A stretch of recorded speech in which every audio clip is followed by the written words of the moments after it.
The stone walls of the settlement had been carved by claw, not tool. Every groove, every hollow, every shelf cut into the gray cliff face had been made by drave hands over hundreds of years. The settlement did not look built. It looked grown, like the mountain had always meant to hold it there. On the 19th day of mourning, the wind was loud enough to drown out almost everything. Almost. Sarah's voice cut through it. She stood at the entrance to the sealed cavern, her body large enough to block the wind from the smaller members of the pack behind her. Her scales were the color of old ash, and the scars along her neck and left shoulder had long since faded to pale ridges. She was the oldest living member of the pack. She had seen 3 migration seasons, 2 territorial wars, and 1 plague that had taken half her blood family before she was old enough to fly. She had not broken under any of it. She was not breaking now either, but the pack could see what it cost her. She was singing the low mourning sound, not words, because some grief does not have words, and the sound came from deep in her chest, slow and heavy, like water moving under ice. One by one, the others joined it. The sound filled the stone passage and bounced off the walls and came back slightly changed, the way echoes always change things. Behind the sealed entrance to the cavern, there were 6 impressions in the rock where the eggs had rested. There were no eggs there anymore. There had not been eggs there for 19 days. The avalanche had seen to that. A wall of snow and ice and broken stone had come down the eastern face of the peak during the worst storm of the season and pushed through the cavern wall like it was nothing. The pack had dug for 2 days. They had found pieces. Not enough pieces. Dreth stood 30 paces back from the entrance, apart from everyone else. He had not spoken in 11 days. The pack moved around him carefully, the way you move around a fire that has gotten too large for its pit.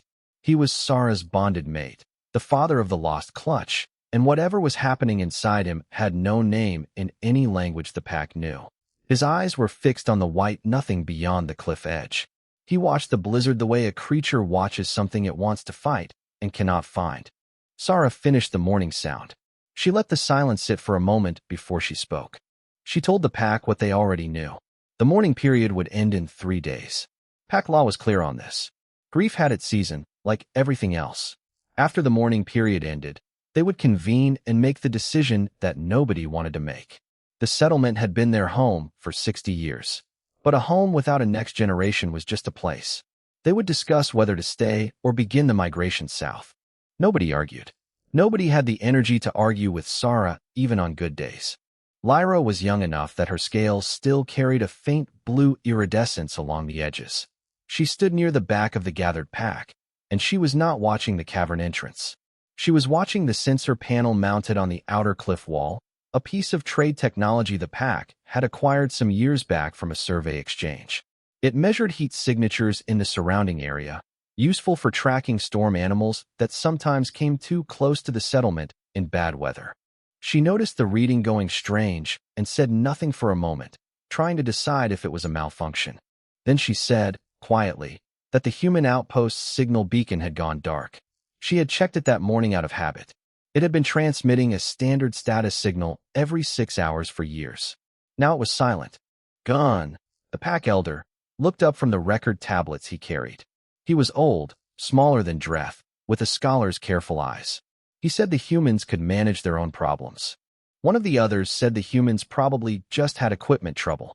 Humans were always having equipment trouble. Someone else said it did not matter either way. Lyra did not push it, but she kept looking at the sensor panel. The blizzard got worse as the day moved on. This was not unusual. The storms on Dreven's Reach did not follow polite patterns. They built and collapsed and rebuilt. The pack moved inside, into the long interior halls where the heat stones kept the temperature at a level that would have melted the snowpack outside. Gunn settled in his corner and opened the oldest of his record tablets, the ones that went back before anyone alive had been born. He read.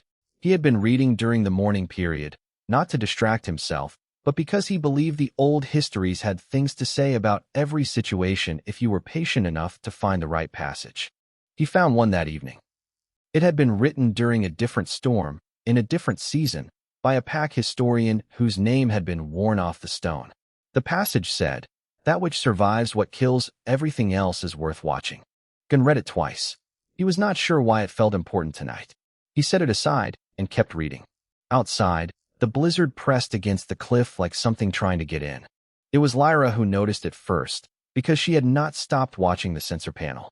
She came to Gun's corner with the handheld reader in her claws. She showed him the data without saying anything. There was a heat signature below the cliff. Not large, not the shape of any animal that belonged to this region.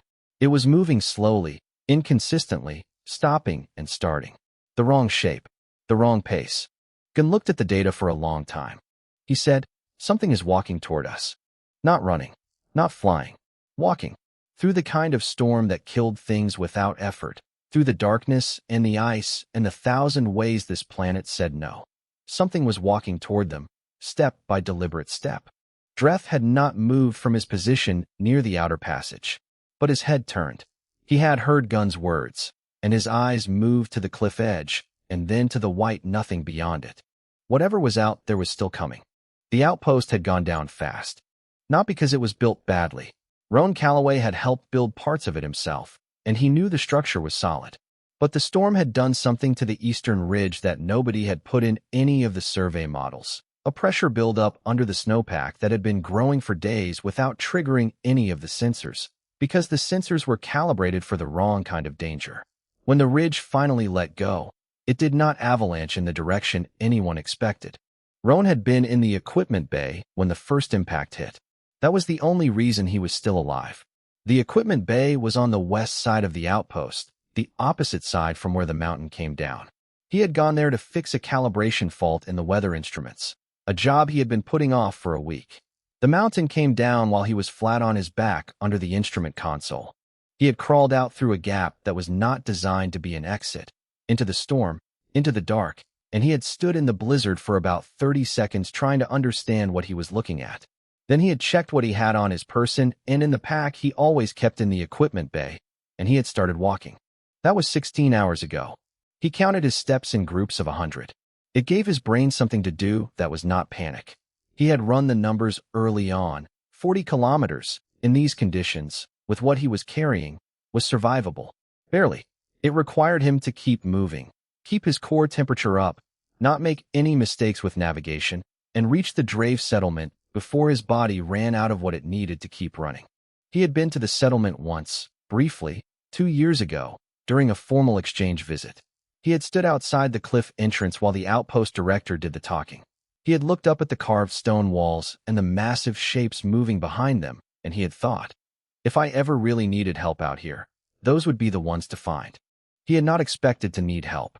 He had planned carefully, worked the outpost carefully, done everything the way you were supposed to. And here he was anyway, walking 40 kilometers through a death storm on a planet that did not want him alive. The heating unit in his suit failed at kilometer 34. He felt it go, a change in the warmth against his body, from steady to fading. He stopped walking, checked the unit, and understood in about 10 seconds that it was not fixable in the field. One of the conduit lines had cracked. He had no spare. He opened his medkit instead and found the chemical reaction packets, small, designed for localized wound treatment, generating a short burst of heat when activated. He broke 4 of them and pressed them against his core, under his suit, and kept walking. It was not enough. He knew that. But not enough was better than nothing, and nothing was what stopping would give him. At kilometer 37, he stopped being able to feel his left hand clearly. He checked it as best he could, decided it was frostbite beginning, tucked the hand tight against his body, and kept walking. Losing fingers was a problem for later. Later required arriving somewhere. He kept walking. The cliff came out of the white like a wall that the storm had been hiding on purpose. He stood at the base of it and looked up. He could see the faint orange glow of heat stones through gaps in the stone, somewhere high above.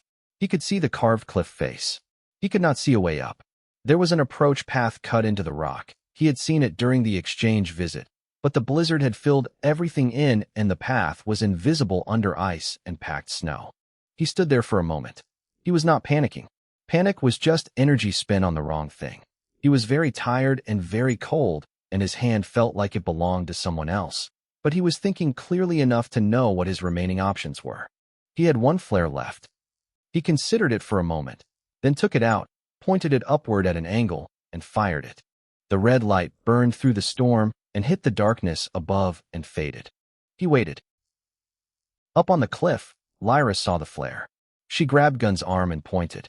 Gun stood and looked. Dreth turned slowly from where he had been standing, and his eyes found the fading red light. There was a short, sharp conversation. One of the younger pack members said it was a human signal flare. Another said humans were not their business. Dreth said nothing. Sara, who had been sitting in silence near the sealed cavern, stood up. She was large enough that standing changed the geometry of the room. She said, "Bring it up. If it dies on our stone, we deal with the body. If it lives, we deal with what it is." Dreth went. He took 2 others with him. They came down the cliff face the way Drave always did. Fast and vertical, claws finding holds in the stone that nothing else could have used. They hit the snow at the base in a few minutes and moved toward the fading heat signature on Lyra's reader. They found Roan standing at the base of the cliff. He was not sitting. He was not on the ground. He was standing, his body leaned slightly against the stone, his right hand tucked into his suit, and his left arm pressed to his side. He was covered in ice. His face covering was fogged and thick with frost. He looked like something the storm had already finished with. Dreth stopped a few meters away and stared.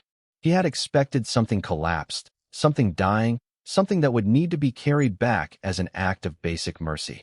He had not expected it to be standing. The human looked up at him. The fogged visor made the eyes hard to read, but the voice came through the suit speaker clearly enough. "Took you long enough." Dreth stared at it for another moment. Then he picked it up, carefully, the way you pick up something you are not sure is still intact, and they began climbing back to the settlement. Roan did not make a sound the whole way up. When they came over the top of the cliff edge, the pack was waiting. 12 Drave, standing in a loose group, all of them looking at the small frosted shape that Dreth was carrying. Most of them had never seen a human this close. The human was tiny. It barely came up to the mid-chest of the smallest adult Drave. It was soft-looking, no scales, no claws, wrapped in a suit that had clearly stopped working some time ago. Dreth set it down on its feet inside the entrance hall. It stood, unassisted. The pack stared. The human reached up and unlatched the frost-caked visor and pulled it back.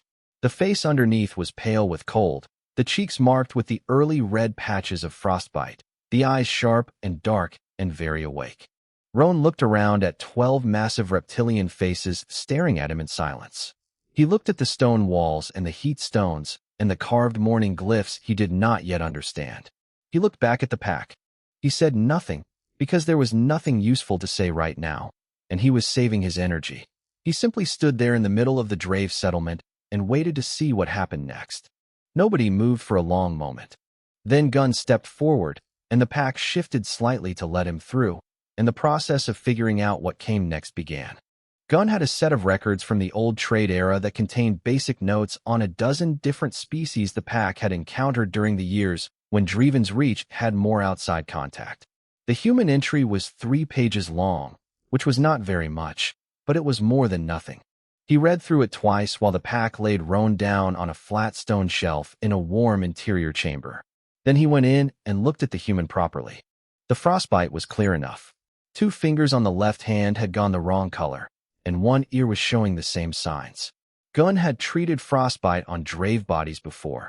The method was straightforward, direct heat applied to the affected area, held there until circulation came back. He heated one of the smaller handstones to working temperature and moved toward the human's damaged hand. Roan stopped him. He did not grab Gun's arm. He just raised his right hand, palm out, and said a word in trade tongue that Gun recognized. "No." Then he said several more words that Gun did not fully understand, but the meaning was plain enough. The human was explaining why direct heat was wrong for his biology. He was gesturing at his own hand, then at the hot stone, then making a small movement that Gun interpreted as damage, damage, damage. Gun lowered the stone. He stood there for a moment, thinking about it. The human was right. The trade records said humans had different tolerances. High heat applied directly to a human's frostbitten tissue would make things worse, not better. He had missed that. The human, barely conscious and still half frozen, had caught it before he could make an error. Gun felt something he did not have a simple word for. Not quite respect yet. Something smaller than that, but pointed in the same direction. He went and got Lyra, because Lyra spoke the most trade tongue of anyone in the settlement. Lyra came in and crouched near the stone shelf where Roan was lying, and they began talking. It was not a smooth conversation. Lyra knew trade tongue in the way most Drave knew it. Useful words, survival phrases, numbers, basic exchange vocabulary. Roan spoke it the same way, but between the two of them, slowly, they got through things. Roan told her what he needed. Not warm stones applied directly, but warm air and time. He had some treatment materials in his medkit if she would let him reach it. Lyra passed him the medkit, and he worked on his own hand for a few minutes, wrapping the fingers carefully in a way that Lyra watched closely, her head tilted. She asked him, in fragments, what the wrapping did. He explained, in fragments, that it held warmth in without adding pressure. She told Gunn. Gunn wrote it down. The pack checked in on the chamber at various points during the day, looking in through the entrance without entering. The human was a strange thing to look at. It was so small.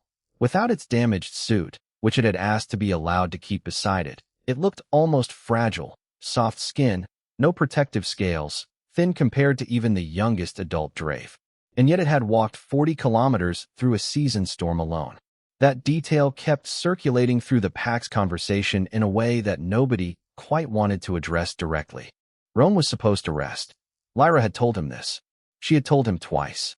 He had nodded, which was a human agreement gesture she had learned from the records, and then about 2 hours later he had sat up and started going through his pack. Lyra, who had been sitting nearby, watched him. He was not in distress. He was not confused.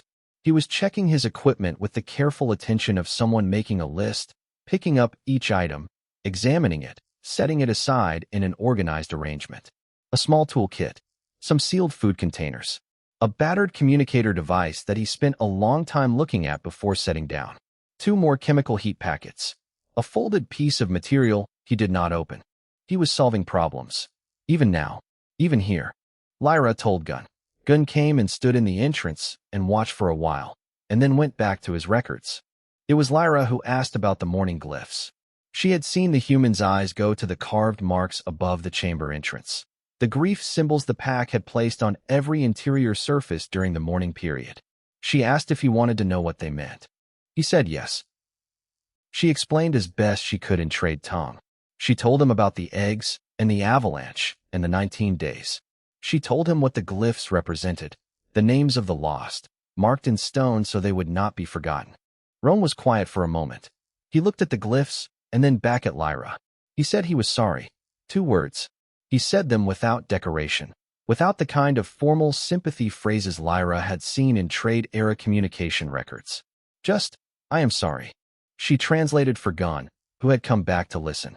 Gunn said, in the dismissive way of someone who has decided something without examining it closely, that humans did not truly understand loss. Their lives were short. Their bonds were different. He said it not to be cruel, but because he believed it. Roan heard the tone, if not all the words. He looked at Gunn and said, quietly, that he had walked 40 kilometers through a death storm because every person he worked with was gone.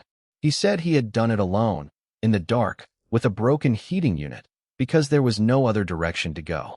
He said he understood loss just fine. Lyra translated. She did her best to keep the words exact. Gunn said nothing for a while. He looked at the human. He looked at the morning glyphs on the wall. He thought about the passage he had read the night before. That which survives what kills everything else is worth watching. He left without answering, but his face had changed. The dismissal was gone. Later that night, when the settlement had gone quiet and Lyra had finally stopped watching and gone to sleep, Dreth came to the chamber.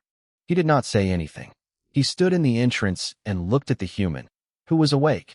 Roan had woken when the large shape appeared in the doorway, because it was impossible not to. Roan did not reach for anything. He did not press himself back against the wall. He just looked at Dreth and held the eye contact with the steady patience of someone who understood that certain silences needed to be sat through.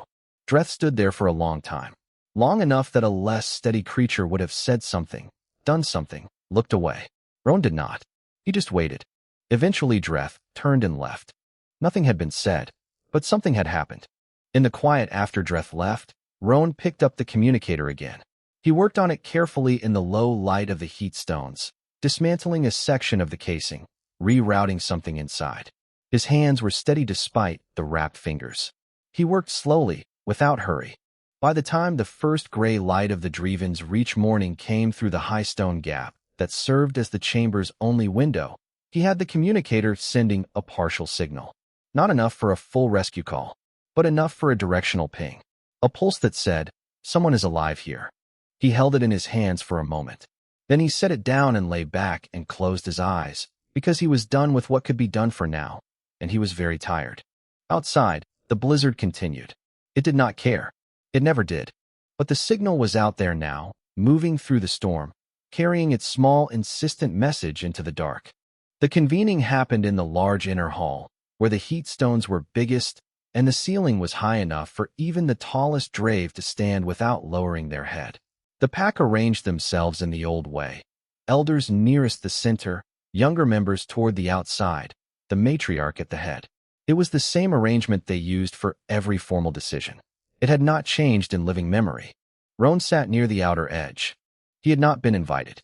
He had asked Lyra, through careful fragments of trade tongue, whether he might observe. Lyra had passed the question to Sara. Sara had looked at the human for a moment, her ancient ash-colored eyes reading something in his face that she did not put into words, and then she had said yes.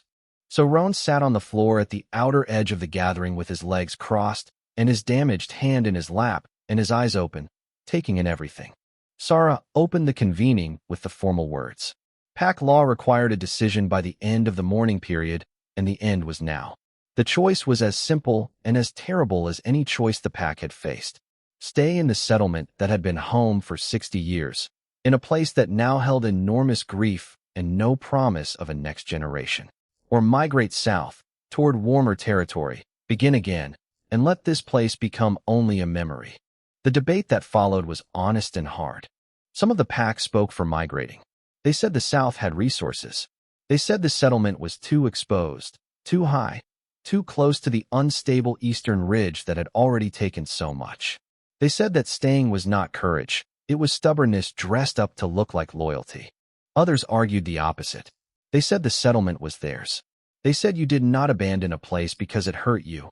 You rebuilt, because that was what the pack had always done. Then Dreth spoke. The hall went quiet in a different way when he did. Not the careful quiet of listening. The sudden, complete quiet of surprise. He had not spoken in 12 days. His voice was rough with disuse, and he said what he said without looking at anyone in particular. He said that leaving felt like killing the hatchlings a second time. Nobody had a good answer to that. Sara listened. She did not rule yet. She let the silence stay where it was. Roan waited until the immediate weight of the moment had settled slightly. Then he leaned toward Lyra and spoke quietly. He asked her, in trade tongue, to pass a question to the group.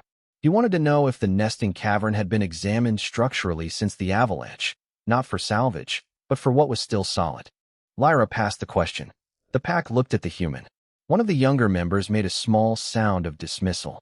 Another looked at Sara, waiting for her reaction. Gunn said, "Explain." Roan said what he knew. He had looked at the cavern entrance on his second day in the settlement, when Lyra had taken him near it during one of the slow-moving recovery walks. He was not a full engineer, but his outpost work had required him to understand basic structural assessment. The damage to the cavern entrance was heavy, but not complete. The interior walls, from what he could see, were still intact. The avalanche had pushed through at an angle that had destroyed the front section, but left the deeper chamber largely untouched. The entry could be resealed. More than that, it could be reinforced against the same kind of pressure that had broken it. It would require work and the right materials, but the settlement had stone in abundance, and the Drave had the strength for it. He could show them where and how. He said all of this in pieces, through Lyra, waiting for each translation before he continued. He kept his voice even and his eyes on the floor between himself and the center of the group, which was the non-threatening posture he had worked out from watching the Drave interact with each other. The reaction was split. One of the older females said the human had no business inserting itself into pack decisions. Another said it was presumptuous. Gunn said, slowly, that the human had a practical point, which was different from presumption. Then Dreth asked the question that changed things.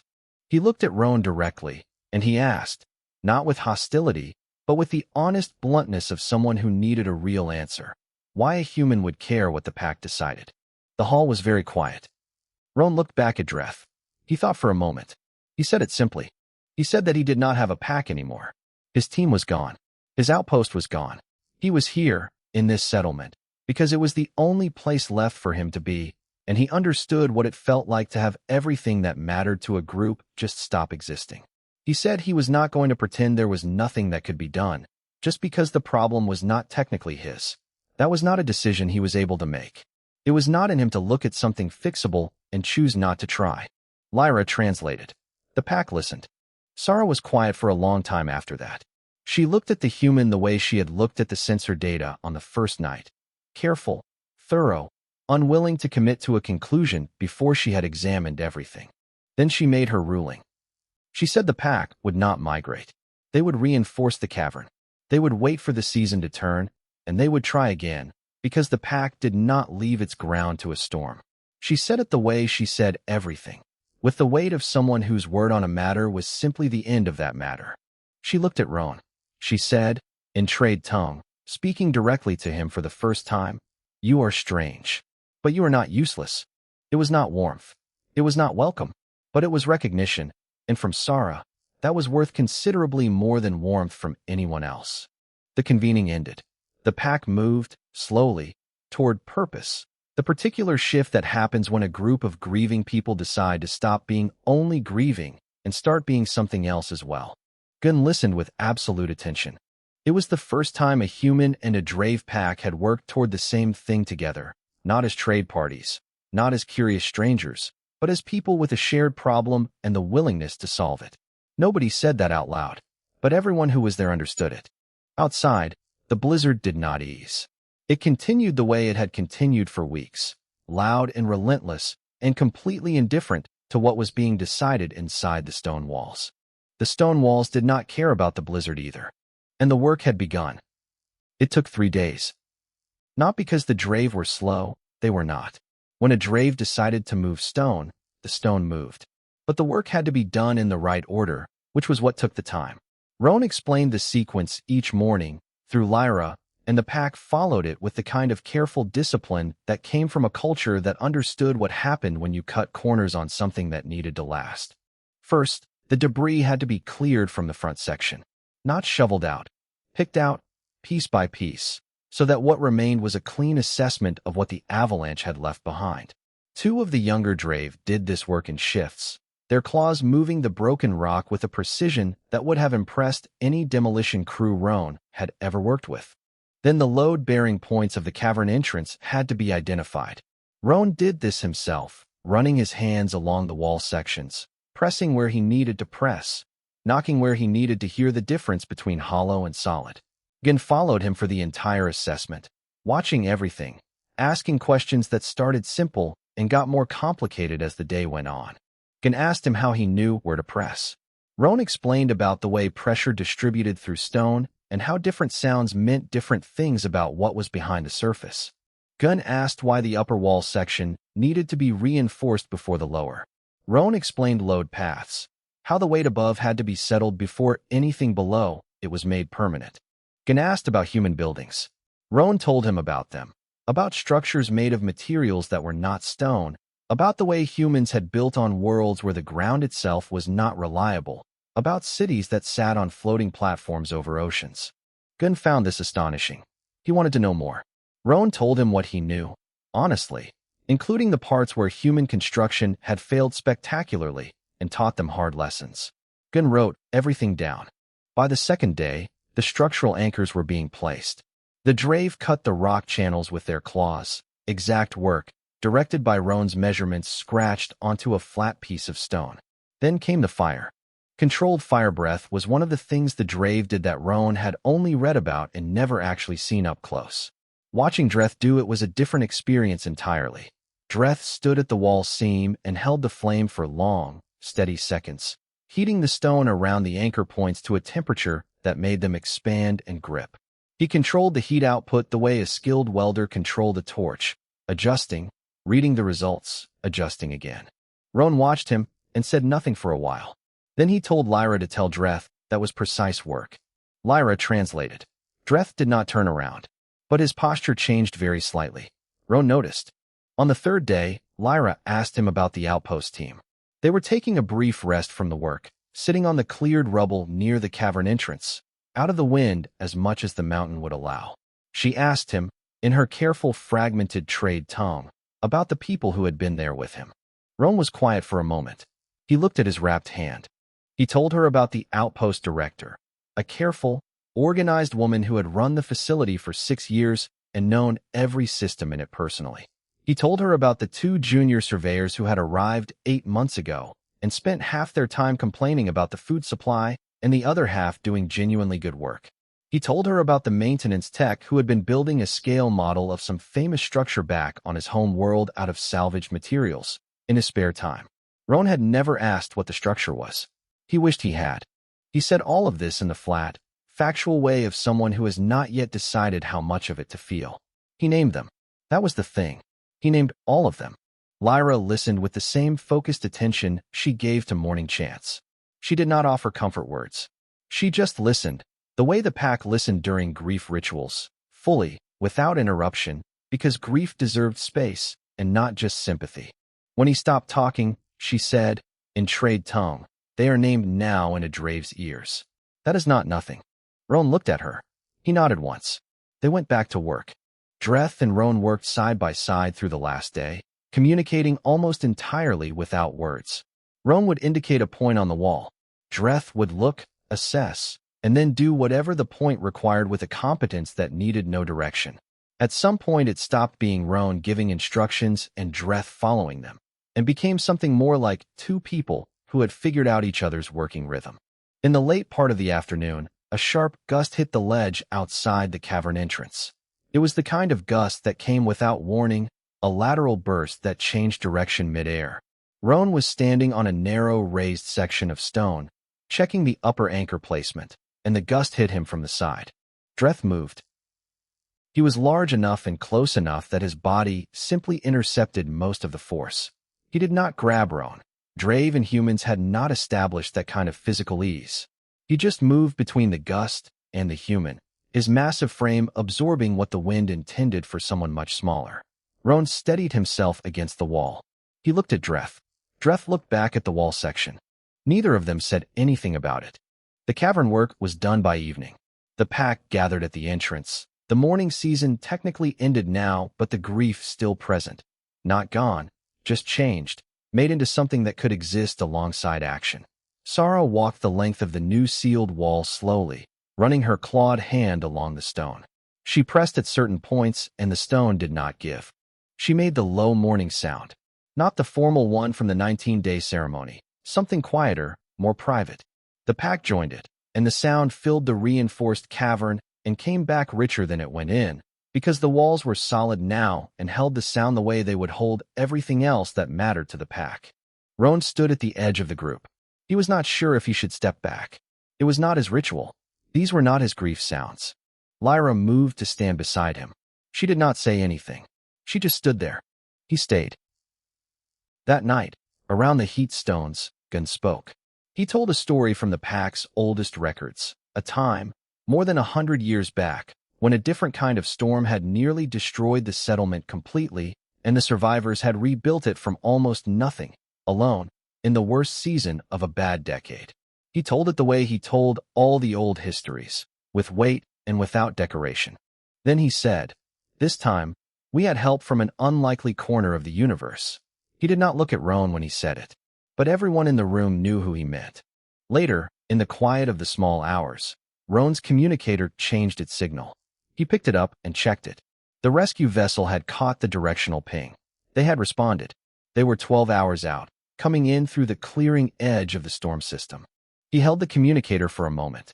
Then he went and found Lyra, who was not quite asleep, and he told her. She looked at him for a long moment. Then she went and told the pack. The atmosphere in the settlement shifted in a way that nobody had expected. Not dramatically. The Drave were not dramatic about most things. But Roan had been here for almost a week, and the settlement had, without anyone deciding to allow it, made a space for him. That space would be empty in 12 hours. That fact sat with the pack in the dark, around the heat stones, and nobody said much about it, but nobody went to sleep very quickly either. Roan sat with them until very late. He did not feel the need to fill the quiet with words. Neither did they. It was, in its way, a kind of answer. The sky above Dreven's reach was a color that had no good name on a human color chart, a deep greenish gray that the dawn pushed through in long, slow streaks. And for the first time in weeks, the blizzard had pulled back. Not gone. Pulled back. The wind had dropped from a roar to a sound that was only loud rather than crushing, and the visibility below the cliff had opened up to something you could actually see across. The rescue shuttle descended through the gap in the clouds like it was being lowered carefully by something very large and very deliberate. It was a Survey Corps vessel, wide-bodied and unglamorous, built for function in difficult terrain. Its landing thrusters made the ice field below the cliff smoke and hiss. It set down exactly where the flat ground allowed, engines cutting to a low idle. Roan had been watching it come in from the cliff edge. He had packed his things early, before the light changed, because he did not have many things and packing them had taken about 4 minutes. The repaired communicator was back on his wrist. His medkit was restocked with what Gunn had been willing to part with from the pack's own supplies. His suit was still damaged, but functional enough for the walk down to the landing site. His left hand, wrapped and recovering, had regained some sensation in 2 of the 3 affected fingers. The third was still uncertain. He had stopped thinking about the third finger. He turned from the cliff edge and found that most of the pack was already awake and standing. They had not assembled formally. There was no ceremony for this, because this was not a situation pack law had a procedure for. But they were there. 12 drave in the clear, cold morning, watching the shuttle and watching the human who was about to get on it. Gunn came forward first. He was carrying something. Roan had seen Gunn working on it in the evenings, bent over a flat piece of stone with a carving tool, but he had not asked about it, and Gunn had not explained. Now Gunn held it out. It was a small stone disc, roughly the size of Roan's palm, carved on one side. The carvings were precise and clean, the morning glyphs that covered the settlement walls, but smaller, arranged around a central symbol that Roan did not recognize. Gunn explained, with Lyra beside him to help with the trade tongue, that the pack records used glyphs to mark different kinds of presence in the settlement's history. The morning glyphs recorded loss. There were glyphs for conflict, for alliance, for trade. And there was one glyph, used rarely, placed beside the names of those who were not pack, but had chosen not to leave when leaving was the easier thing to do.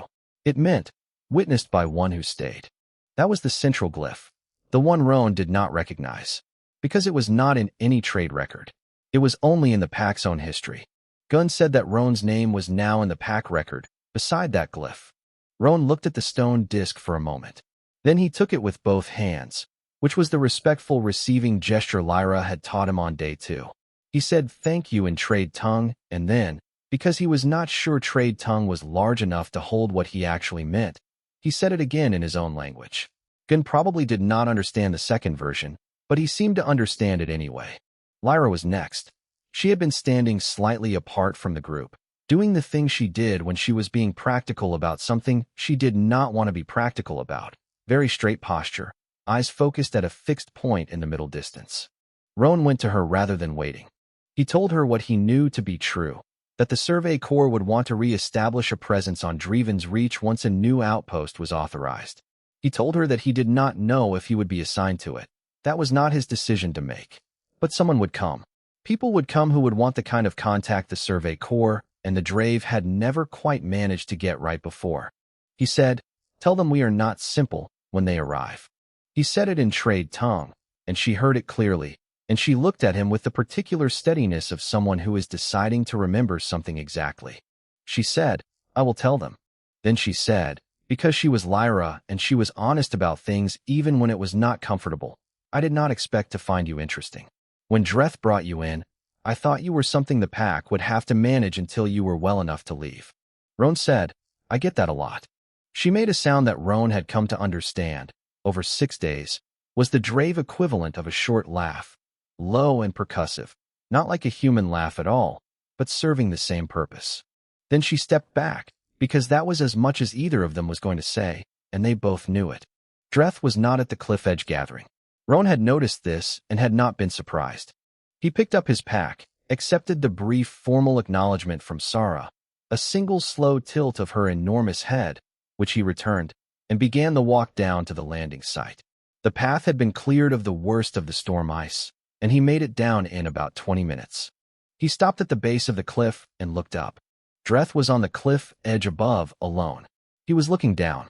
He was too large and too far up to read his expression clearly, but his posture was the one Roan had come to associate with attention, squared, still, focused. Roan looked up at him for a moment. Then Dreth raised one hand. Not a wave. Not quite. A slow, deliberate elevation of his arm, held there for a few seconds, and then lowered. Roan nodded once. He turned and walked to the shuttle. The survey crew inside were 3 people he had met before, and they had clearly been told to give him space, because they asked how he was doing, confirmed he needed medical assessment, and then did not ask much else until they were in the air. Once the shuttle lifted and the settlement below shrank into the cliff face it had been carved from, one of the crew, a young navigator who was probably not quite old enough to have learned not to ask, said that it must have been a strange few days. He said it with the curious tone of someone who had been sitting on the question for a while. Roan thought about it. He said, "They're grieving people who made a decision to stay and rebuild. I've seen worse neighbors." He said it to the window more than to the crew.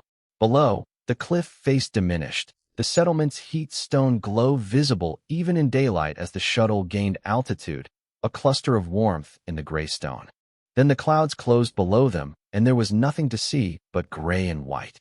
3 weeks later, in the settlement, Sarah had a new clutch of eggs moved into the reinforced cavern. She did it herself, carrying each egg with a care that was almost painful to watch, not because she was struggling with the weight, but because of the attention she gave to each one.